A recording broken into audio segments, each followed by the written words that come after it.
Already know this is Pawn Drunk Boxing, aka Mr. Moo.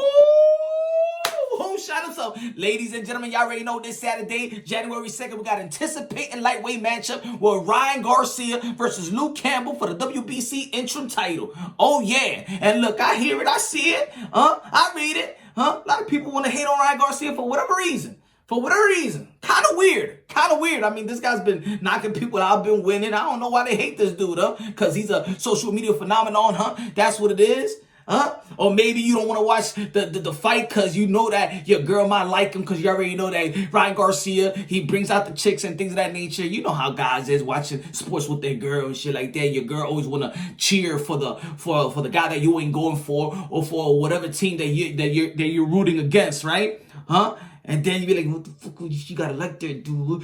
Who's Ryan Garcia? I mean, he's kind of cute. That's what you hate it, because it tampers with your ego, Because it tampers with your ego, because I don't know why anybody would hate this young phenom in the sport of boxing like Ryan Garcia. I don't know why. But hey, I just hear things, man. I read it all. I just don't understand. But anyway, this is a good matchup. Ryan Garcia versus Luke Campbell. Now, of course, a lot of people want Ryan Garcia to prove something. And I think they want him to prove something because they hate him so much. I mean, what you want from these young guys in the sport of boxing, right? 21, 22, 23. Of course, we want them to keep on fighting, challenging fights and things of that nature. Put some good names in their resume. We understand that. And I think this is a good opportunity for Ryan Garcia.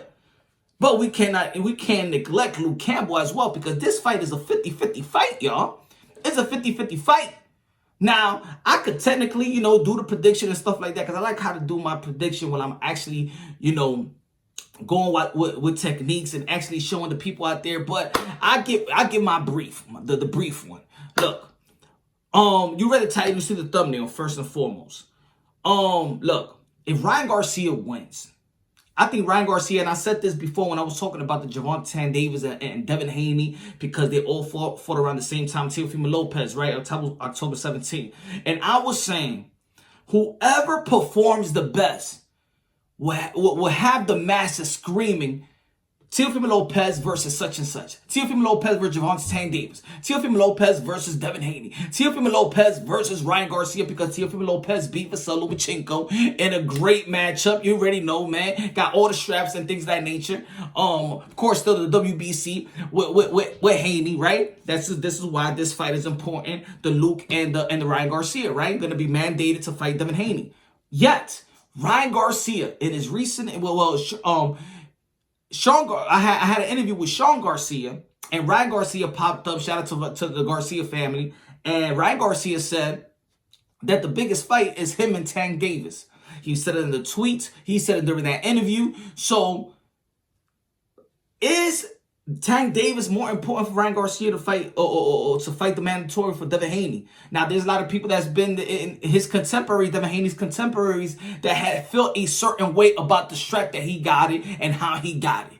Now, look, fans could say whatever. I could say whatever. You could say whatever. Anybody could say whatever. But I'm gonna tell you like this: the best compliment that you could get when you're a professional athlete is from your contemporaries. If your contemporaries just don't acknowledge you as a champion, then you know what? Maybe this is the reason why they're not chasing you. Maybe this is the reason why Teofimo Lopez is not going head over heels to trying to fight Devin Haney. Maybe this is the reason why George Cambosa said about the WBC strap. This is why Ryan Garcia just want to fight Tank Davis. This is why Tank Davis would rather fight Ryan Garcia.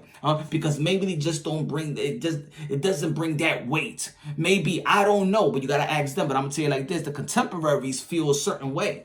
You feel me?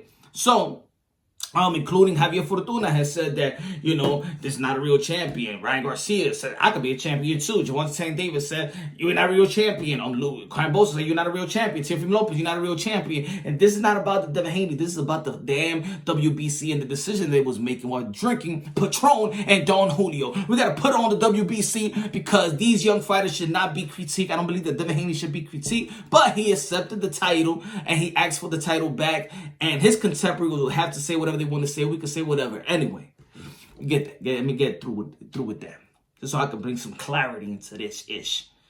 But I was talking about the performances, right? The performances. Now, Gervonta Davis that beat Leo Santa Cruz with a beautiful uppercut ended that performance with an incredible performance, right? for the people out there, regardless of regardless of a lot of people felt that Gervonta Tank was going to go in there and do that to the smaller guy. But at the end of the day, it's a highlight reel. A lot of people was talking about that's probably the knockout of the year, right?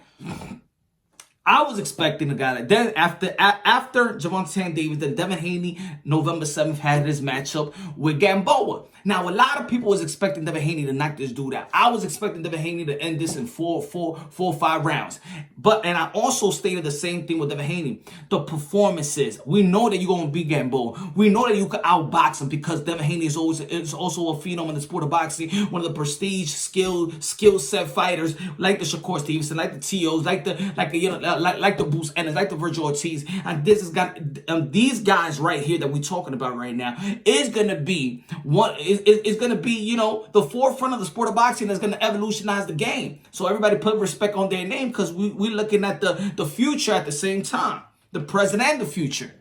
And these guys know how to market themselves, unlike the guys in the prime. Now, anyway, so I would have thought that Devin Haney was going to do his thing. I mean, stop Gamboa. Gamboa was tailor-made to retire. He was tailor-made for Devin Haney to go out there and give him this 401k and this pink slip and go to Miami, stay in Miami to your retirement home, and that's it. That's what Devin Haney was supposed to do because I said whoever will perform the best, that's where the mass is going to scream the name, yo, T.O. or this person, like I said earlier in the intro. For me, I don't think that Devin Haney performance versus Gamboa was like a calling. Like yeah. I think it was not the performance that a lot of people wanted to see. You know, it's not the 12-round bout taking him to the decision, and now Gamboa feels like he got like 3 more fights left in his career. But so then after that, we got Ryan Garcia. Now Ryan Garcia will have to outperform Gervonta Tank Davis. The dude that was going to outperform the 3 amigos or the 4 horsemen, or however anybody want to call it, that's the guy that was going to go and people's going to clam over that name like, yo, T.O. got to fight Ryan, or T.O. got to fight Tank, or T.O. got to fight Haney. Now, if Ryan Garcia stops Luke Campbell, which is a credible lightweight and is ranked in the top 5, if he stops Luke Campbell, that's a great statement. That's a major statement in the lightweight division. Now, you hear what Ryan Garcia said. Y'all already know that he could probably want to get the money. You know, with Tank Davis and Ryan Garcia, that's a big fight, right? But then if he knocks out Luke Campbell, make a statement, stops Luke Campbell, that's the biggest statement that Gervonta Tank Davis, and that's the biggest statement that Devin Haney. People's going to scream for that Ryan Garcia versus Teofimo Lopez fight. The mass is going to call for that fight. And Ryan Garcia has done the best out of all of them, including the prime fighters, in knowing how to market himself. He wins big, and Ryan Garcia Mania will be unstoppable. Oh, yeah, it's going to be in an uproar. Oh, yeah, Ryan Garcia Mania will be one of the forefronts. It's going to be the forefront of the sport of boxing. I'm going to say it like that. And you know what? We're going to have to congratulate Oscar De La Hoya because he did it once again. He did it again. Making the dude a cash cow in the sport of boxing. The face. He's always bringing the face in the sport of boxing. I'm going to say it like this. Look, Canelo Alvarez. He turned pretty boy into money man. He got Manny Pacquiao, the biggest contract of his career. He turned rich into wealthy.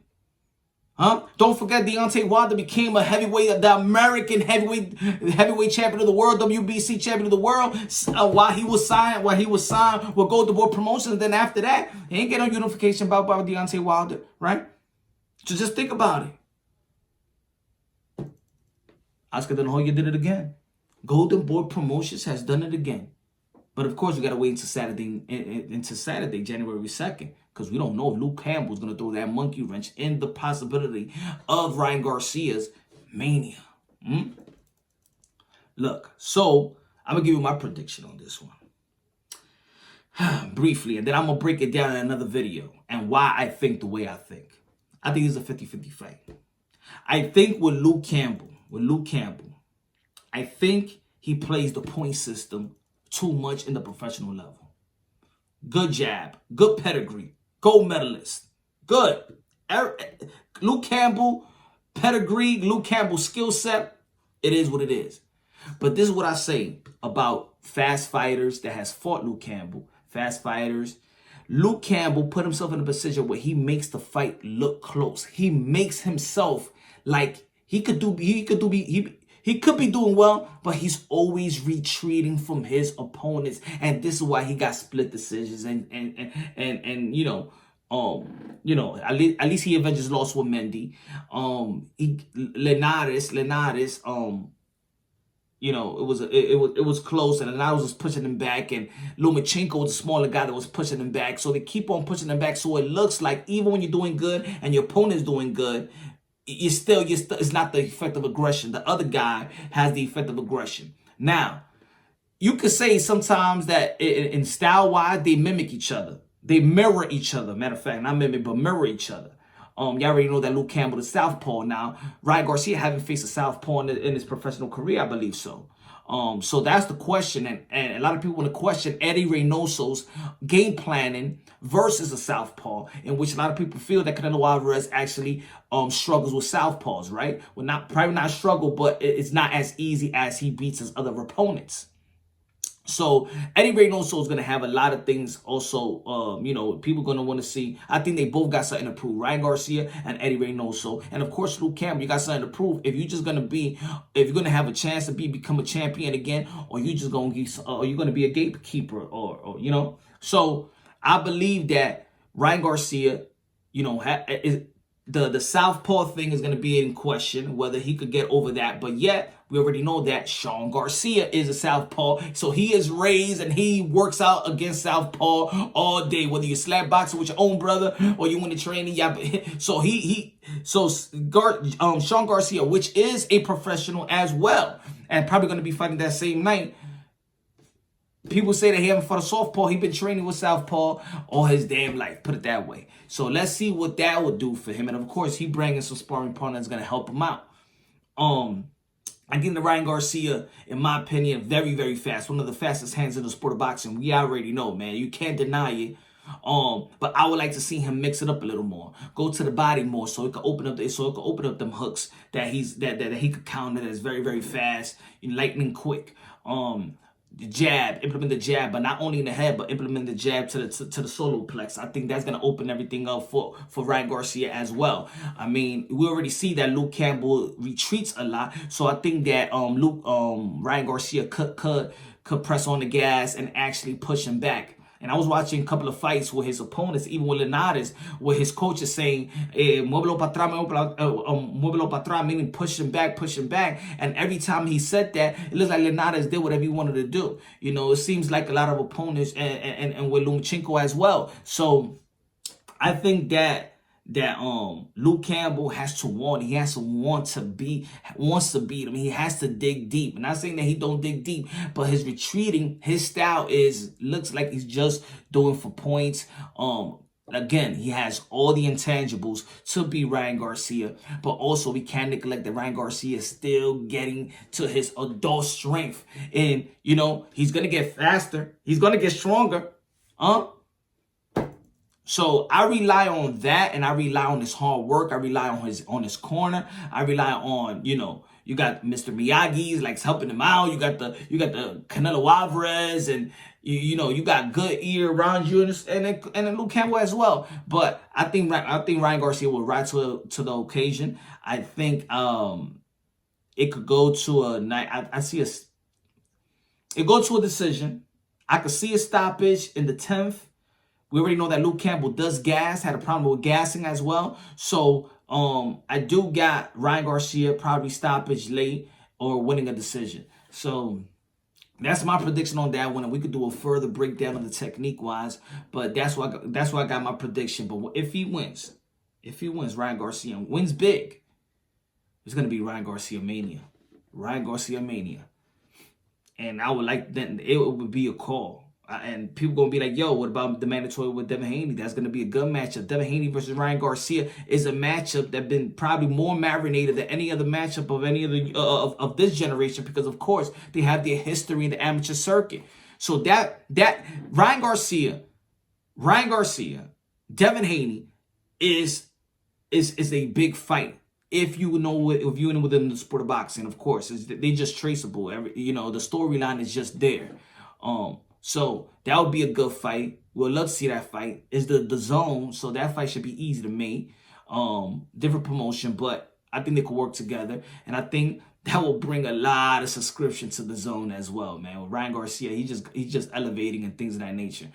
So let me know what y'all think. Let me know what you think about Ryan Garcia Mania. Let me know what y'all think, the credit he gets and the unfortunate hate that he gets. Leave it in the comment box. Y'all already know, man. God first, everything second. Subscribe. Fight plus Survive. Use true champions. I love y'all. God bless, and on to the next.